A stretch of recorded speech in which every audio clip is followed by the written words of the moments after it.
and welcome back to the Property Legacy podcast. We are here with Kristina Castellina in probably one of the most beautiful places I've been, right near my house actually. So we are here in Empress Hall and we're so excited to welcome her onto the podcast today. So do you want to introduce yourself and explain who you are and what you do? Yeah, okay, so Kristina Castellina, it rhymes. So I have been a property investor for 10 years, which it feels so crazy to say because it feels like yesterday and it makes me feel old as well. Because I feel like a baby, but when you say 10 years in property, I think people expect you to be older, actually. I think there's like a preconceived idea, don't you think? Yeah, but I think that's in society anyhow, isn't Yeah. it? If you perceive that you're a property investor and somebody that has an amount of money or an amount of collateral, then it tends to be somebody that's been around a lot longer. Yeah. It's funny because I met one of the cleaners today that was cleaning Empress Hall that I'd not met before, and they're kind of a bit like, who are you? And I said, I'm Kristina. And they took a second and they went, the owner? And I said, yeah. And he said, blimey, I didn't expect you to be so young, and I forget. But I'm like, so I always feel I have to caveat and go, yeah, but I've been doing it for 10 years. Do you know what I mean? I have to caveat. So it's people, I don't know why I do that. You have to make an apology. Yes, yeah, it's weird that, isn't it? I have to make an apology to be like, well, I know, and it is amazing, but I have been doing it 10 years rather than it's a strange thing. I'm exactly the same with my business. It's like, because people when you look visibly younger, especially if you're in a room with people, they automatically go, oh, she's just trying a little thing, how's your little business kind of going? And you're just like, actually, no, I've been doing it for this long and blah, blah. You feel like you have to explain to people, where it's like, you should just be able to go, this is what I'm doing, that people go, oh, wow, that's amazing, move on. Do you know what I find dead weird is at the beginning when I started when I was 27, I actually was quite young and single, no kids, and so when I first started I egged everything up and I was like, I'm doing HMOs, I'm doing this, and I was blah, blah, blah. And now I'm 10 years in, I almost go the opposite, where I kind of don't say as much because it's embarrassing to go, well, I've been in 10 years and I've bought loads of properties and because that's equally it's weird. Yeah. Why is it embarrassing? Because I suppose in property, most people will buy 4 or 5 and they get, so when you become the minority that have actually really done it, and you are still in the industry and you've done lots of things, that can be quite embarrassing. Just in that, I think sometimes people ask you how many they've got because they want to know how much money you've got. Yeah. And it's a bit of a dick measuring competition, which I don't like.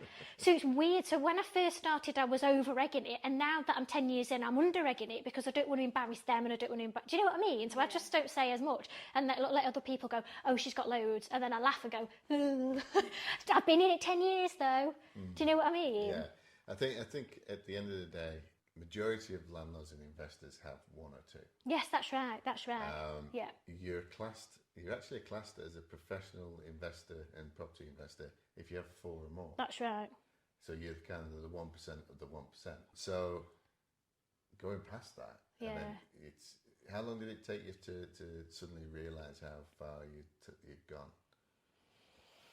I say when I had 10 buy-to-lets, I felt really stable and quite solid. I still wanted, obviously, like you do, you reach one goal and you set another, and it never ends, does it really? It's a blessing and a curse. But I think that's when I took a moment and I took a beat, and I remember when I first started and there was someone that I knew and I didn't he was just a dead nice, funny guy. And he said in passing that he had 10 buy-to-lets, and I remember just being like, whoa, how? Do you know what I mean? It just being this like unbelievable thing. So I think that, because when you get to double digits, it just feels a little bit more like, I can do this. I've got a track record here because it's worked so many times. It's definitely something, I can do this. Yeah. Kind of got you into a position where you thought doing property was a good thing, and what was your experience in life at that point? So I was a singer. So I've always had I'm very lucky where, I've very much always followed my heart and had passion projects, but always been quite good at making money. Even when I was a singer, I was always quite commercially switched on. Look at some people who are dead talented doing loads of stuff for free, and I think, sod that. You're not paying me, I'm not coming. I've always been a bit like that. I'm like, I'm busy, pal, so if you want me to sing, got to pay me, you know, being commercially minded.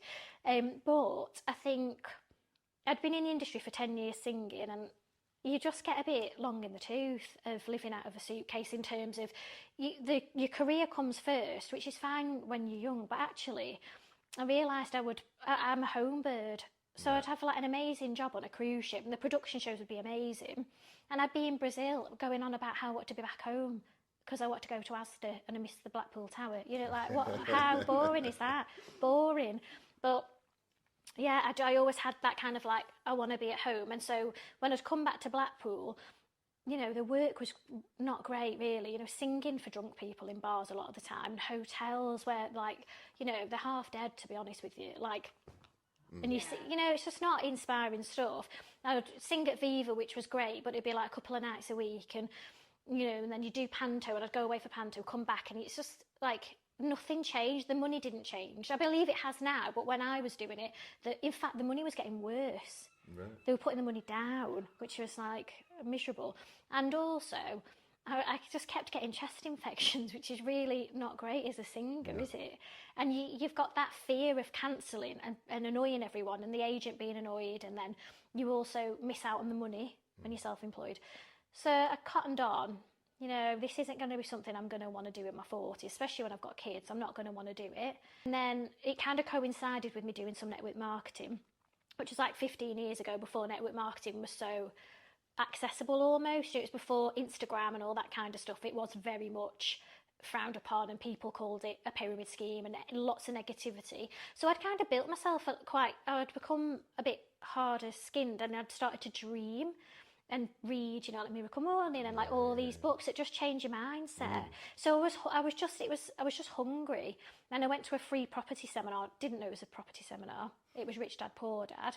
And then they just started talking about money in, money out deals, and just, you know, how you can use other people's money. And I was hooked. And I didn't overthink it at all. I just like had this feeling of, this solves my problem. I'd love to own some property. That sounds sexy. I didn't think any more of it, and was like, I'm going to do that. That's it. Cool. Yeah. And so you did. And so I did. And do you think there's been like a pressure? I mean, we were talking about already like age and stuff. Do you think there's a pressure being a woman in that world? Because I do feel like it's getting better over the last few years. Like there are a lot more women in rooms of men, but I do think as well, like, especially when you bring in age and you bring in gender into it, it can sometimes be, you know, you're a minority in a room of people. So how have you found that on your journey? So still very much a minority. Yeah. 100%. There's no, and it's not getting that much better, really. I don't think it's got better since it's the same, really, of even, you know, couples. There'll be couples, but there's very few women on their own doing it. It is mainly couples and men, really. But it's never bothered me, and I've quite enjoyed the fact that I've been the minority, because I've used it to my advantage 100%, and I've never thought, well, I'm going to butch up, and I've just thought, oh, this is great because it makes me stand out, so I'll be a bit more memorable than all these stinky men. Yeah.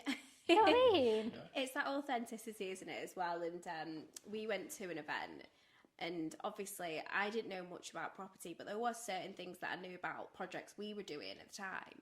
And I was talking to these men, and they were just looking straight through me, and I knew they weren't listening to anything that I was saying, or like they didn't care for it, because I was noticeably as well, I was the youngest woman in the room.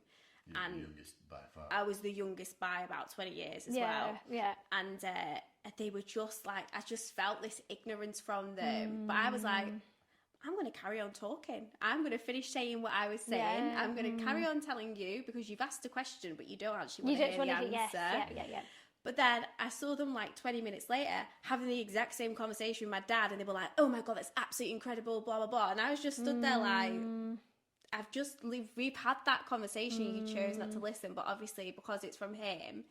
But I think that's one of the reasons as well why, when we kind of started doing this together, I said to him, do you want to be the only person on camera?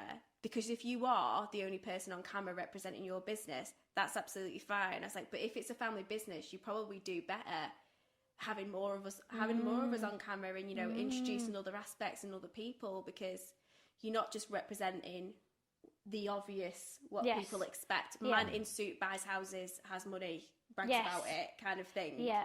So it's finding that unique kind of like your USP basically. So yeah. And also, I don't know as well whether, because I've been in it for so long and I've got the book out and and some places I go, people already kind of know who I am, and whether they treat me a little bit more, you know, they assume that you knew and that you don't know anything. And I'm quite happy for them to think that and to underestimate me, really, because I just think that's a shame. I think at the end, if everybody underestimates you, you've got the power in the room anyhow, and you can do more with it. I'm a little bit different. I'm the only man within a big family. All the girls, so we've got 5 daughters, we've got a wife, so we've always been the odd one out. But out there, it's very man orientated, and it's ridiculous, really, because it shouldn't make any difference whatsoever.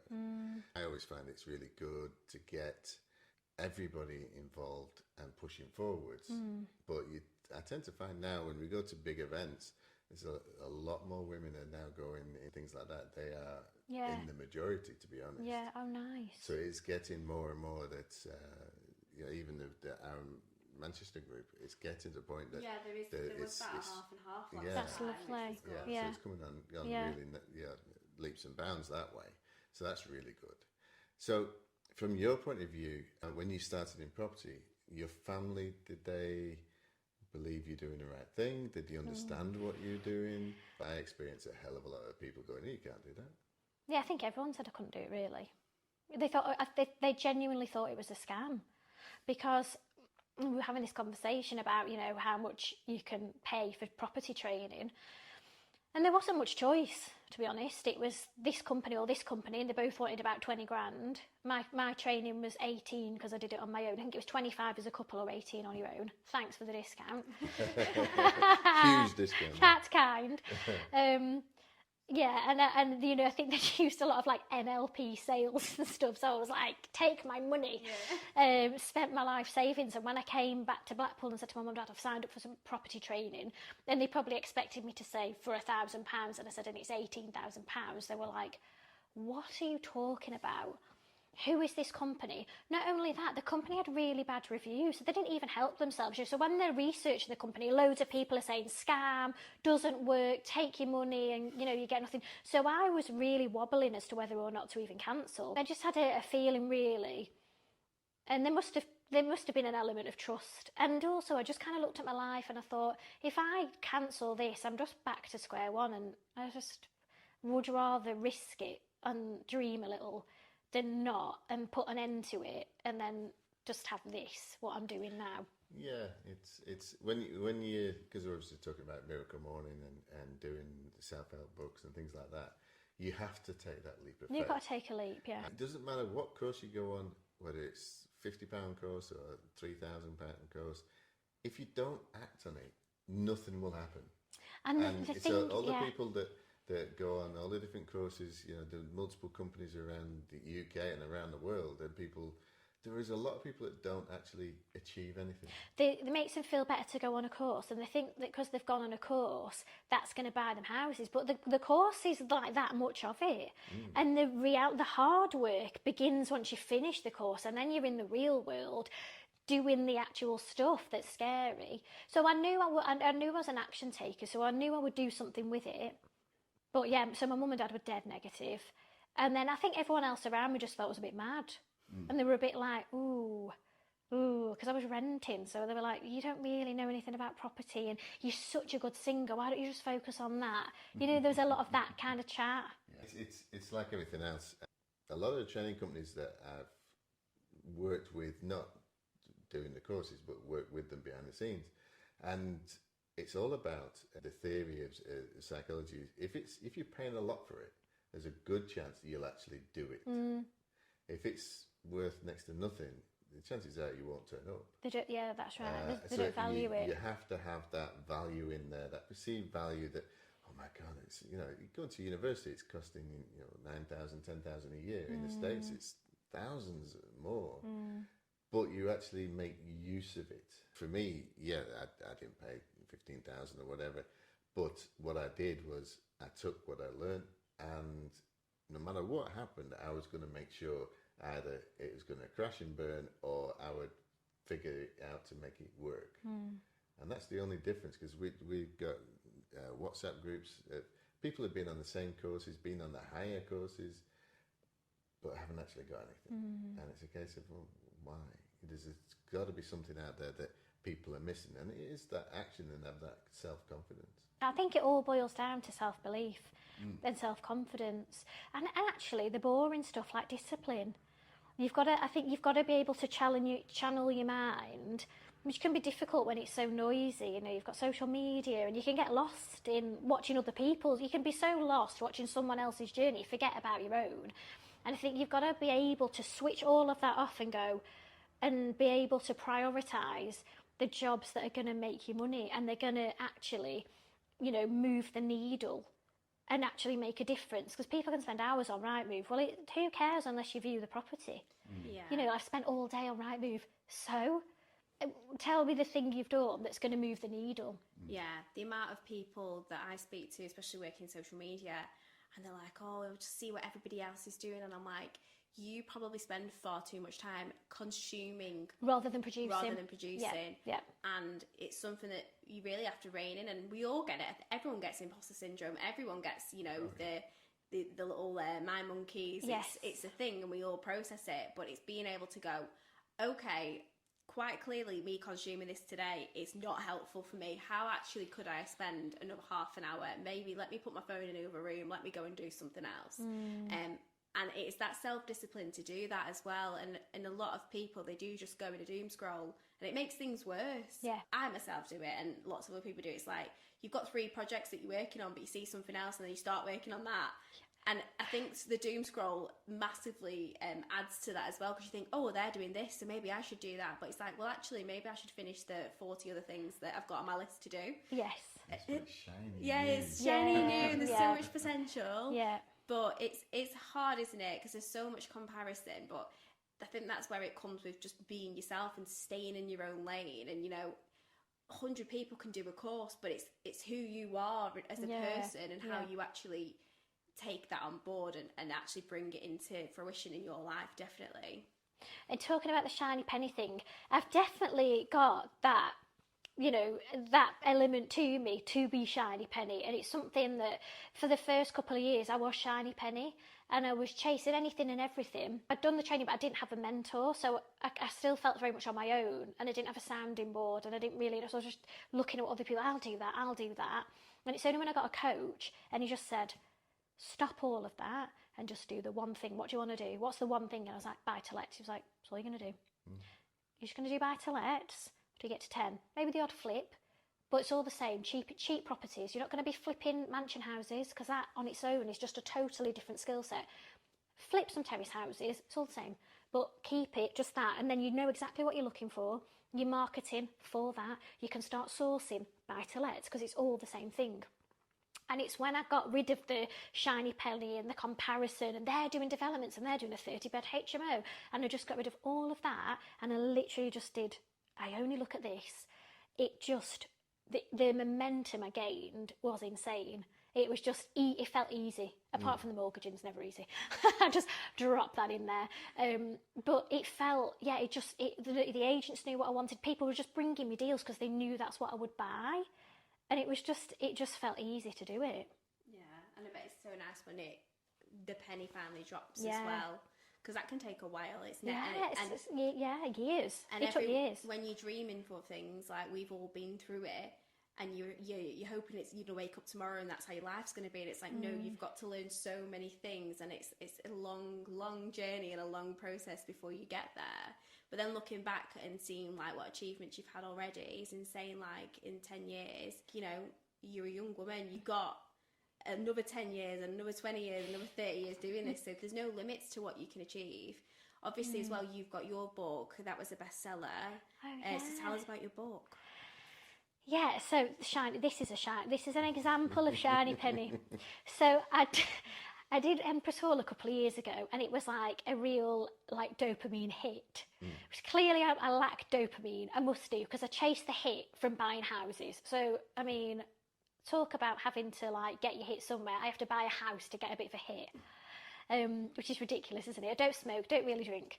And I did Empress Hall, and it was cracking. Loads of press. It was just such an exciting project that sailed me through, I'd say, a year, and then I won an award for it. It was just great. And then the next year, it was a bit of like, I don't know what I'm going to do now. And also, there was an element, everyone was like, you're going to buy another one? Well, no, because I need to see how it runs, actually. So there was an element of not knowing what to buy next, and I didn't want to underwhelm myself and go back to buy-to-let. So I was just a bit like, I don't really know what to do. And I thought, actually, I just want to be creative. And actually, I've got all these years of experience, and I've got so much experience in different strategies. Maybe I should just write a book as a female. Yeah. That's not posh. That hasn't come from money. That started with no money and has raised, all of this money to buy all the projects. And I'll just put my experience down and make it dead accessible. So that was the last year's project, was writing this book. So I think I started writing it in like the maybe April time, and then it came out in the September. So I just poured myself into it. I need a deadline, otherwise it won't get done.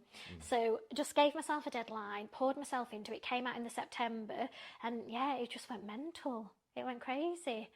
And yeah, the feedback has been, people say that it's a book that makes them feel like they can actually do it, rather than a book that makes the author sound really clever. Yeah. It's kind of a book that's not self-deprecating, but it's kind of like, I'm from Blackpool, and I don't have any A-levels, and I was renting when I started, and I've been able to do it, and this is how you do it, and these are my top tips. Watch out for that, and some kind of, just be careful of this. These are things to look out for, and just like a little bit of a guide that they can refer back to. It's like you're speaking to them, not speaking at them. Yeah. I think especially coming from a female point of view as well, because there are a lot of women that would probably be drawn to it, and a lot of them wouldn't want to buy a book that a man's written, like in the nicest possible way, Steve. But so very rude. But it is about giving that kind of accessibility, and I know obviously you're on the cover of the book, which is amazing. It's that proper kind of staple thing that you can always look back on. I think as well, like especially having children, being like, my mummy's on a book, like that's crazy. Yeah. When you brought your book out and you signed some of the copies of the book, but some of the grandkids were there, and they were like, Granddad's on a book. Can we read it tonight? And I was like, I just don't think it's going to be your thing. Not yet. We can try. Not yet. Give it a few years. Give it a few years. Yeah. So Granddad's on a book. I love that. Yeah. Yeah, it's special. It's special for the. I think it makes it. It just makes everything so much more special when you've got kids. Definitely. Yeah. Well, that's, as we said before, this is what we're doing Property Legacy for, is that legacy entity. So obviously you got started, and you said you didn't have money. So how did you actually get your investments? How did you get your mortgage if you didn't have a lot of money backing you up? Because everybody out there thinks you have to have 100,000, 300,000 to get started, but you don't. No, and I still do it to this day. It's never changed. It's the same principle. So when I first started, it was joint ventures where I worked with the same partner. He funded everything. I found the deals, did the work, like the ground. I was the person on the ground, and we split everything 50-50. And that was the first 5 or 6 deals. And then from that point, I was kind of like, it was great experience, but I really wanted ownership. I didn't have any ownership or control. It was very much heavily in his favour, which is fine. The thing is, I had youth on my side, so it was fine. And then from that point, I thought, actually, I want to buy everything on my own, in my own name, so I've got full ownership, and just work with private investors, offering them 10% per annum. And I'd just find deals dead cheap, buy cash with their money, add value, remortgage, they'd get paid back out the mortgage. Just that over and over. And I literally did it with Empress. So I've done it with every single project I've ever done, and I've used other people's money. Yeah. Well, I like telling people I specialise in using other people's money. Yeah. Don't use my own. Yeah. Oh, don't want to do that. Right, because you just box yourself in. Because people think that after a certain amount of time it all changes, but it doesn't. I don't know any investor that has started in this way and then gone, I've decided I shall no longer leverage other people's money. Like, it's just part of what you do, because if you're growing, it's part of the growth process. It's part of that. You have to leverage. Well, at the end of the day, if you're using private investor funding, it's better than paying the banks. Yeah. Because let's face it, you're helping another human being do Oh, well yeah. in life. Yeah. Instead of a big financial institution that Has charges a no, fortune for everything. and there's no real relationship, that you're a number, they don't care about your business. Whereas when I'm working with my investors, like the interest that I'm giving them makes a huge difference to their lives.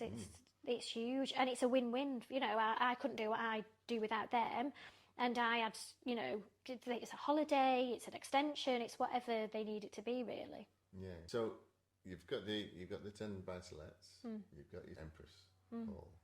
So what's your next big project? What you're planning for the next 5 years? Well, I mean, it's already changed from the start of the year to what's actually happening has hugely changed because I've reacted to the market. Yeah. So I'd got used to the market being really boring because it was so top heavy that I just had no interest in it, and I was like, this is rubbish, you can't even view a house, it's so much hard work, it's not worth it. I think one of the biggest difficulties is people expect it to be like an overnight thing, and in all honesty, they can't be arsed, like they can't be bothered doing that work.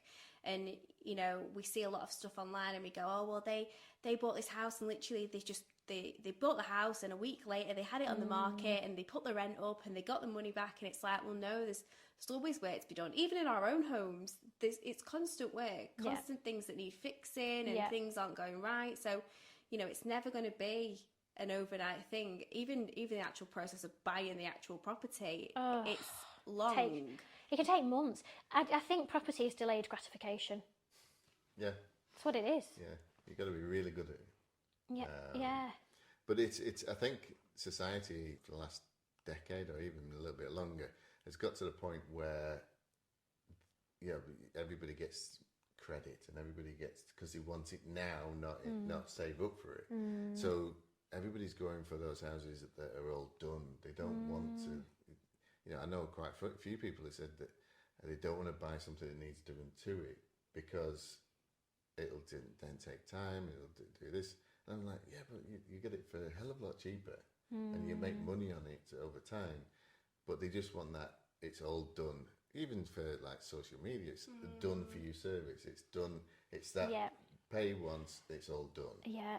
That everybody wants that these days. Yeah. And as well, there's so many people that don't want a new build. Like there are so many people that don't want that, but they expect it to look like a new build inside. Yeah. But actually, houses that are older, they've got so much more to them, so much more character. Usually much bigger and taller. They're higher. The higher. Look at the ceilings here. I mean, it's just insane, isn't it? Like, how long did the renovation take here? Because it's such a big space. It's massive. So interesting, this project. I bought it on the last day of May, and I wanted it to be turned around and open for summer. So I had a goal to have it open by the end of July. So it was 6 weeks. And it was crazy. So it needed like a full rewire, the interlinked smoke alarms with this, all of that business, which I hadn't really thought about at all, to be honest. This room was actually fine. Most of the rooms have all been redecorated. So it was all hands on deck, craziness for 6 weeks. Then we opened, then we closed in the winter, and then a lot of the bathrooms that you've seen, they were all done. And so it was kind of like bit by bit. And I got Christmas out of the way, and then we closed for about 5 weeks, like in January. Did the main bathrooms that needed to be done, and then I'd kind of look in the diary and go, might as well just block that out. We'll take 2 weeks. We'll do another couple of bathrooms. We kind of worked like that. So it wasn't how I'd usually do it, where we'd just do the whole thing. It was kind of bit by bit. So the painting and stuff and all the, the decor was 6 weeks for the furnishing. But then it was just quite bitty. And then actually, I don't know if it's that Christmas or the next Christmas, we had problems with the drains. And the cinema room kept flooding. It was a nightmare. It was just like such a nightmare. And we ended up getting all the drains done. So they had to dig up all, and literally like we had to close again for 2 weeks and new drainage. And then the cinema room still kept flooding. And I was like, you are joking. And do you know what it was? A radiator. So I spent £10,000 on new drains, and it was a radiator. But they put the camera down and said it did need doing. Apparently the pipes had cracked. we'd had like snow, and then so it's still to this day, I don't really know whether it needed to be done or not. I think it was the radiator. Isn't that annoying? Very expensive mistake. But at least you can tell everybody you get nice new drains. Yeah. No one can see. Yeah. That no one can see. And we had new windows throughout. I mean, thousands and thousands and thousands of pounds on windows, because look at the size of them. Yeah. Every window needed to be done. And obviously you run events, your property events here. Yes. Yeah, so I have Property Training 101 here at Empress Hall. So it's got a lovely feel, and it's just something a little bit different. I think it's quite powerful as well to be like, let me teach you how to buy property in one of my properties that I funded using other people's money. It's a bit unique, isn't it? We get a private chef, and it's it's lovely, and I like it quite intimate, because one of the things that I did find doing years and years and years and years of networking is I was part of a network kind of based Warrington, Manchester way, and it was lovely, but what I found was it was getting bigger and bigger and bigger and bigger, and you'd have like 100, 150 people turning up to a networking event, and people were so intimidated that no one was asking anything. Like when there's a bit, everyone's too scared. I wouldn't want to, because I don't want to say anything in front of 150 people, because it just feels a bit. So I wanted to go the opposite way with mine, charge a little bit more, but cap numbers and keep it really small and intimate, so people could have those more intimate conversations and just feel a little bit more comfortable, rather than just being one of 100. Yeah. Just so it's quite a unique kind of thing, really. Yeah.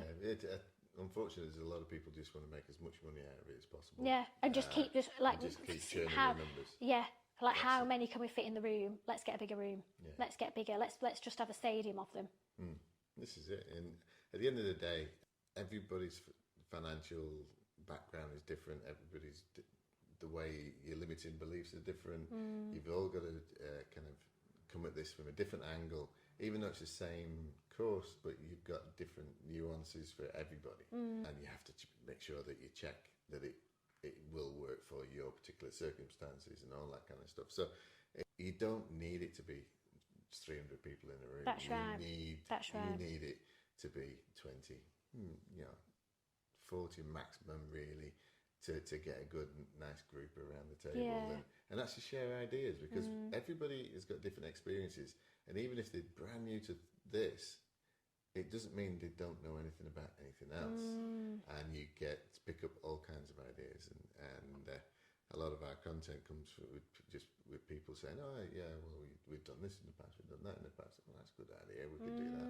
You're creating that experience for them as well. Like, how many beige rooms have we sat in with 100 people and not really been listening, and there's been a presentation, I've just read everything on the board and not listened. And you leave with a bit of a headache. I always leave with a headache. In those conference rooms, I always leave with just feeling a bit like, so I feel like having a venue that's so unique to you and your journey and your experience, I think that really adds to it, and providing a meal for them with a chef, and it just makes it more special, and it's something that people would rather invest in, to actually have that experience and make those connections in a smaller group as well. I think it's definitely way more like worthwhile, and obviously you've got it and you can continue to grow that as well, which is so exciting.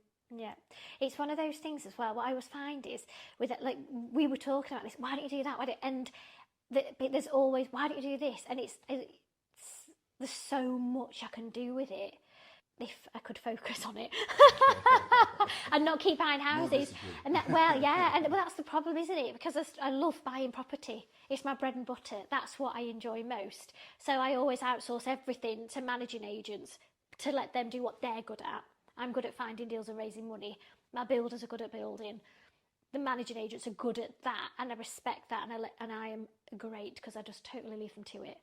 But yeah, there's so much I could do with it, and it's great that I'm going to have, and the kids love it here as well, so come on a little holidays, and the kids, and we have like Christmas, not Christmas Day, but the family come together. Alex is one of 3, and they've got 2 kids each, so there's a big gang. There was 14 of us, and Dan, the private chef, will come and do Christmas dinner, and it's creating all these like amazing memories in this. It is special, really. Yeah, I think it's nice that you live far enough away from Blackpool that you can still come to Blackpool and it be an event. Yeah. I think when you live in the Blackpool area and you hear all the time, you don't go to the beach all the time. You don't go for a walk down the prom. You don't go and see things like we had the Red Arrows. Unless you actually take time to enjoy where you live.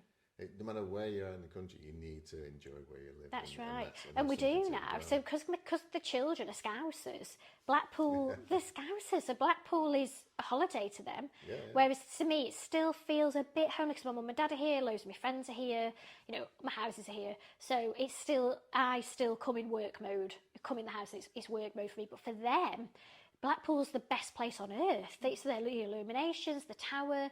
We got one of those pass, pick and mix passes with Merlin. We had the time of our lives. For 2 days, we were like in and out. We went to the circus. We did all of their tourist things, and it was amazing. It really was. And I said to my husband, I was like, we've still got to do the pleasure beach. We've still got to do the sandcastle. There's all these amazing things that we can do and really enjoy Blackpool, which I wouldn't have done if I was living here. Probably, I don't know, I just wouldn't have bothered. Yeah. It seems to be, wherever I go, everybody says, Blackpool is the greatest place to be. Yeah, it is, but I think it is if you live away. Yeah. It's also got its problems, though. Oh, yeah. Blackpool. In winter, this is not the place you want to be. It's so not. miserable. And windy. And just, especially near the sea as well. But Grey. it's just, when we've got nice weather, like yesterday, like you were saying, I went to the air show yesterday and I was sat with two couples who were both here on holiday, and they were saying to us, like me and my partner, they were like, oh, and I bet you come here all the time. I was like, oh, we only live down the road. And they were like, oh, I bet you're here on the beach all the time. And I said, look at the prom now, look at the hundreds of people. That's not normal. Like, this weather isn't normal. Like, there would probably still be people there if it was raining. The dog walkers, you've got your dog walkers. Yeah. But I was like, this right now, this is why it's so busy, because people have, like, we've got a rare sunny day in August. Like, everyone's leaving their house. Nobody's staying in. Yeah. Unless you're doing your washing. Yeah. Putting it on the line. Yeah. Getting overloading. But no, it's definitely got that nostalgia about it, Blackpool. And I think you appreciate it more sometimes when you've been away for a bit. Definitely. There's something about Blackpool, though, that I love when it's dark. It's the lights. It just takes me back to when I was 18 and I worked at the Hilton, and I was at Phil Winston's when I was 16. I'd just gone to Phil Winston's, which is like a musical theatre college in Blackpool, and I was working part-time to pay for my fees. And I just remember being young and full of hope and excitement and like falling in love for the first time and looking out of the window and seeing the sea, and I still have that feeling. Like, sometimes when I come back to Blackpool, it's dark and it's the waves are crashing and the lights, and I just have that, like, just a glimmer of like, this place made me, in a way. That glimmer of like, and it definitely has its problems. And if you really look around, you do sometimes think, oh, come on. Like on the promenade, you've got boarded up hotels and properties that have burnt down and never been rebuilt. There's all of that going on. But then there's also, it's multifaceted. It's an interesting place. And there's so much potential for property here. There's so much work to be done.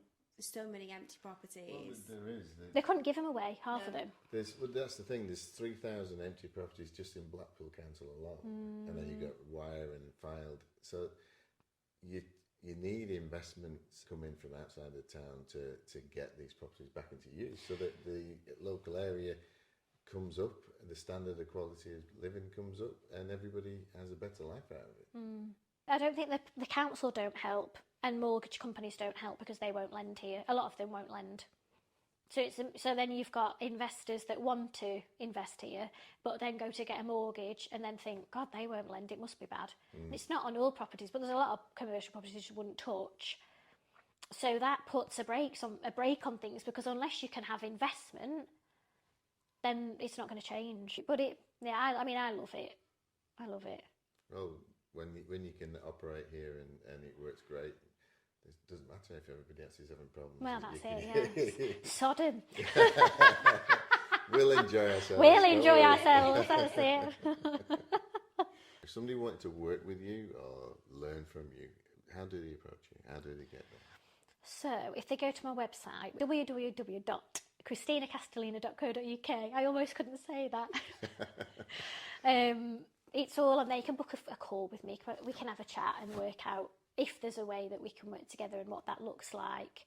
Or on social media, I'm quite active on Instagram, so you can kind of get a feel for what's going on. I'm mainly posting about property projects really, but if I've got a course coming up, I'll put it on there. But generally it's on my website. They can see how to work with me, yeah. Excellent.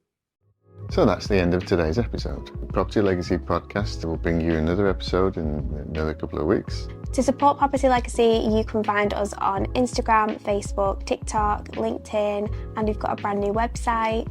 You can go on there and find out more about your hosts, how to get involved with the podcast, and any future events that we may be involved in as well. You can find us on YouTube, Spotify, and Apple Podcast. Please like, subscribe, and give us some reviews and feedback on what you want to see on future episodes. Thank you so much for supporting us, and we'll see you on the next one.